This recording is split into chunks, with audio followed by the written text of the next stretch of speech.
Deixa eu trazer aqui nesse início do nosso Manhã Bandeirantes uma informação que é extremamente preocupante, mas que vem ao encontro de um trabalho que está sendo realizado agora no estado de São Paulo. Mulheres com deficiência sofrem até 7 vezes mais violência do que homens também com deficiência. Os dados são do Atlas da Violência 2024, que revelam que enquanto 3.064 mulheres foram abusadas sexualmente, contando só o recorte de 2022, também há casos com homens envolvendo 442 vítimas. Mas não apenas a violência sexual está diretamente ligada a pessoas com deficiência. Há um registro muito grande no país de mulheres com deficiência intelectual que enfrentam violência doméstica, violência psicológica e outros tipos de abuso na sociedade, muitas vezes cometido dentro da própria casa. Aqui no estado de São Paulo, a Secretaria dos Direitos da Pessoa com Deficiência abriu inscrições para a edição 2025 do curso O Atendimento à Mulher com Deficiência Vítima de Violência, uma qualificação destinada a profissionais que atuam em serviço de acolhimento e garantia de direitos, como delegados ou delegadas, promotores, assistentes sociais e outros agentes públicos que lidam diretamente com essas vítimas. Para a gente falar mais sobre esse assunto, nosso convidado já na linha conosco nesta edição do Manhã Bandeirantes é o Marcos da Costa, secretário dos Direitos da Pessoa com Deficiência do Governo do Estado de São Paulo. Secretário, muito bom dia, é um prazer ouvi-lo aqui no Manhã Bandeirantes. Bom dia, Heitor. Uma alegria estar com você falando desse tema tão relevante, tema da violência, da prevenção contra a violência da mulher com deficiência. Toda vítima de violência precisa de um atendimento especializado, um atendimento humanizado, em que ela se sinta acolhida.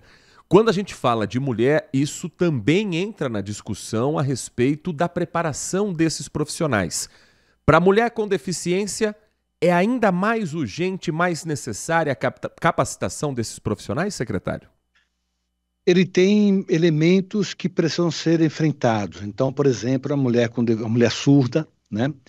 Imagina uma mulher surda e normalmente o surdo, principalmente o surdo que nasce surdo, né?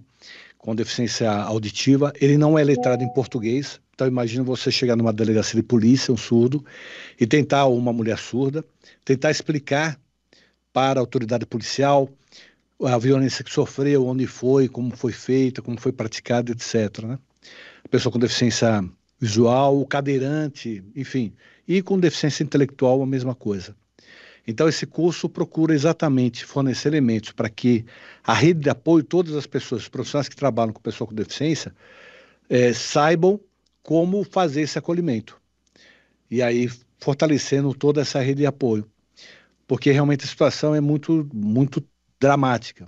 Quando nós temos visto os números da violência contra a mulher no Brasil todo, são números extremamente elevados, mas a pessoa com deficiência, a mulher com deficiência tem essa questão, a capacidade de reação dela é menor. E por isso que precisa ter uma atenção a mais, né?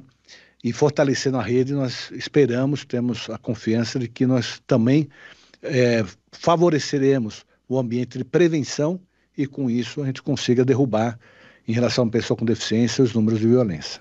A nossa sociedade hoje discute muito o capacitismo, que é a discriminação, o preconceito contra a pessoa com deficiência, naquela crença de que elas são incapazes de fazer algo, de que elas são tratadas e se sentem inferiores em função de uma sociedade que a enxerga de cima para baixo. O capacitismo também é discutido nesse curso, secretário? Então, o curso faz parte de um programa que chama Todas em Rede. Esse programa da Secretaria tem 4 eixos. O eixo da prevenção contra a violência, que nós falamos, o eixo da saúde na mulher com deficiência, o eixo da autonomia financeira, que é importante para dar independência à mulher com deficiência, e o eixo da liderança feminina. Nesse eixo da liderança feminina, nós mostramos que a mulher tem não só, ela tem capacidade de exercer na sua plenitude a cidadania, ela não pode enfrentar barreiras, né? Desde que não tenham barreiras, Imagina uma cadeirante chegar no local e ter escada, não ter uma rampa para subir.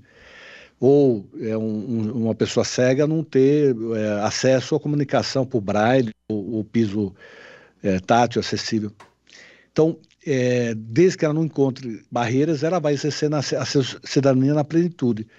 E isso também elimina a questão do capacitismo, porque as pessoas vão ver que a pessoa com deficiência é um cidadão como qualquer outro, que tem plenas condições de ajudar a sociedade, ajudar uma empresa e exercer a sua cidadania de forma completa. Secretário, quem estiver acompanhando a gente, quiser acompanhar mais de perto esse curso, ele está aberto a toda a população, ele está aberto apenas a quem trabalha diretamente com os deficientes, porque, claro, são questões que vão muito além de um único atendimento, mas de uma sociedade que precisa enxergar novamente a pessoa com deficiência. Como é que a gente pode fazer parte também dessas aulas? Então, nós temos um conjunto grande de cursos. Eu exemplifico com o curso Libras. Nós abrimos por mês mais de 3.000 vagas, que é oferecida a qualquer pessoa. Nós temos cursos para pessoas com deficiência, curso para as mães, curso para profissionais. No caso desse curso Transrede, essa vertente da prevenção, ela é oferecida para mulheres com deficiência, para familiares que cuidam da mulher com deficiência, então as mães, as filhas, enfim, parentes e profissionais ligados à prevenção contra a violência. Então ali é específico para isso. Mas nós temos diversos outros cursos que qualquer pessoa da população tem acesso e a gente pretende com isso ajudar para tornar São Paulo um estado com um ambiente cada vez mais de inclusão, de respeito, de dignidade para todas as pessoas. Nós estamos conversando com Marcos da Costa, secretário estadual dos Direitos da Pessoa com Deficiência. Secretaria, inclusive, que no final do último mês de julho apresentou um novo polo, numa parceria, numa inauguração, novo polo da Universidade Virtual do Estado de São Paulo, a Univesp, na Escola da Inclusão, que fica no Parque Estadual Fontes do Ipiranga, em São Paulo. Uma iniciativa para fortalecer as políticas públicas de educação inclusiva ao integrar oficialmente a Escola da Inclusão à rede de polos da Universidade Estadual. Secretários, conta um pouquinho para a gente sobre essa iniciativa e é possível que ela seja ampliada para outras universidades também que são do Estado de São Paulo, que estão sob a gerência do governo do Estado? Perfeito, nós temos uma parceria com as universidades paulistas públicas, USP, Unesp, Unicamp e Univesp, e com as federais instaladas em São Paulo, além de institutos como IPT e entidades que trabalham com pessoas com deficiência.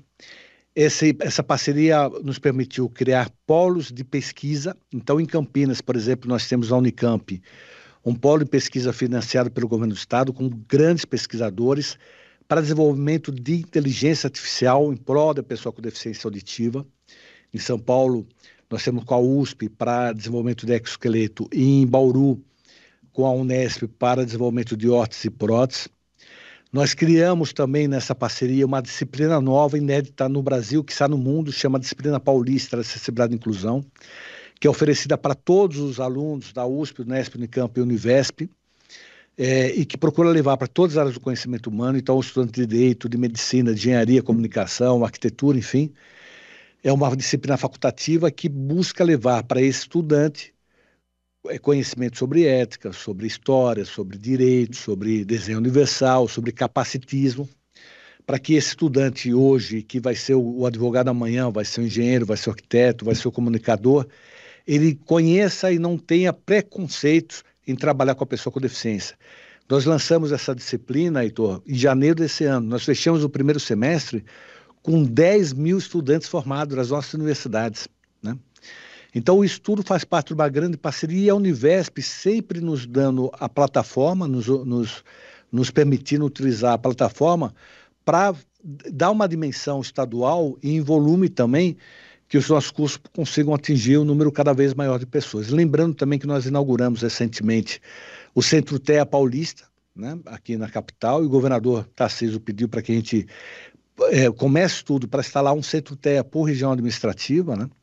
E nesse Centro TEA também nós temos cursos voltados à pessoa com deficiência, às mães, aos profissionais, sempre através da escola, em parceria com a Univesp na plataforma virtual. Secretário, para a gente finalizar, a Secretaria dos Direitos da Pessoa com Deficiência também tem abertura de inscrições para o credenciamento de instituições especializadas no serviço de ecoterapia. Conta para a gente um pouquinho mais desse trabalho e como a ecoterapia também ajuda no dia a dia, por exemplo, de pessoas com transtorno do espectro autista. A ecoterapia é um método terapêutico maravilhoso, né? Trabalha com cavalo. Então nós oferecemos ecoterapia de criança a partir de 3 anos até 18 anos, até jovens até 18 anos de idade. E o cavalo nos ajuda em 2 sentidos. O primeiro, estabelecer vínculos, laços, a afetividade, né? Que muitas vezes, por exemplo, o autista com um grau de suporte maior, ele tem dificuldade de estabelecer com as pessoas. E uma vez que ele conhece o sentimento da afeição a algo, a alguém, no caso o cavalo, né? Esse sentimento ele consegue trabalhar melhor com os próprios familiares, os amigos. Isso vai tornando a socialização daquela pessoa mais efetiva, né? E na outra ponta, a anatomia do cavalo permite que aquele que cavalgue nele consiga exercitar músculos que às vezes, contra uma deficiência, ou no caso do autista, no suporte maior também, ele normalmente não exercita. E isso não raras vezes leva essa criança e adolescente a não andar.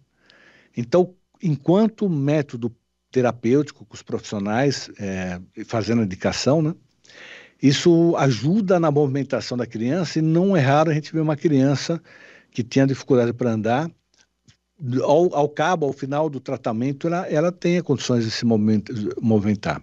Então é muito importante essa metodologia e tem dado resultados maravilhosos. Nós temos a secretaria hoje na capital, no Parque do Água Branca, nós temos 80, aumentamos para 120 crianças o atendimento. E agora nós abrimos edital para que entidades que trabalhem, que tenham conhecimento técnico, comprovem o conhecimento técnico, lidando com a ecoterapia, elas possam se inscrever junto à secretaria, né?